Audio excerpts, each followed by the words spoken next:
زیاتر لە 2 ساڵە پەرلەمانتاران بەهۆی پەخستنی پەرلەمانەکەیان پەرش و بڵاوبوونەتەوە هەریەک لە شوێن و جێگایەک و بە شێوەی جیاجیا سەردان و هەوڵ و تواناکانی خۆی خستۆتە گەڕ.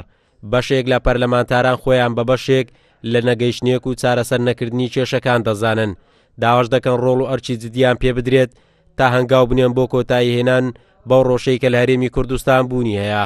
نەماتوانی وەکو پێویست کە ئەو بەڵێنەی بە خەڵکی کوردستانماندا هەوڵ بدەین لە جێبەجێکردنی ئەو هەوڵانی کە بۆ چاکسازی بۆ خزمەت پێشکەشکردنی خەڵکی کوردستان ئەنجام دەین، بەڵام بەداخەوە نەمانتوانی بەهۆی ئەو بارودۆخی کە هاتە ئارەوە هەرچەندە ڕێزم بۆ ئەندامان پەرلەمان کە دەورێکی بەڕاستی دەتوانم بنێم خراپیان لە ئاڵۆزکردنی وەزعەکان دیت، بەڵام ئەندامانی پەرلەمانی زۆریش هەیە کە خەمخۆرن، پشتیوانن، هاوکارن لەگە حیزب سیاسیەکان بۆ ئەوی بتوانێت لە زووترین دەرفەتدا ئەو ناوماڵی کوردی کوردستان ڕێک بخرێتەوە.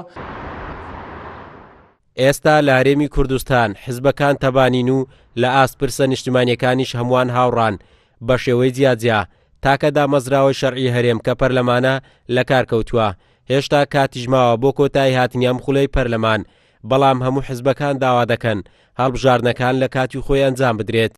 داخوازی هاوڵاتیان داخوازی ڕەوانە، داخوازی حەقیخواانە داخوازیان لە حکوومەت و پەرلەمانی کوردستان هەبێ. خۆتان زان پەرلەمانی کوردستان 2 ساڵە پەچی کەوتووە، حکوومەتیش تووشی قەیران بووە، هیچ لایەک لە ئاستی ئەوە دانیە بتوانێت وەڵامگۆی داخوازیەکانی خەڵک بێت.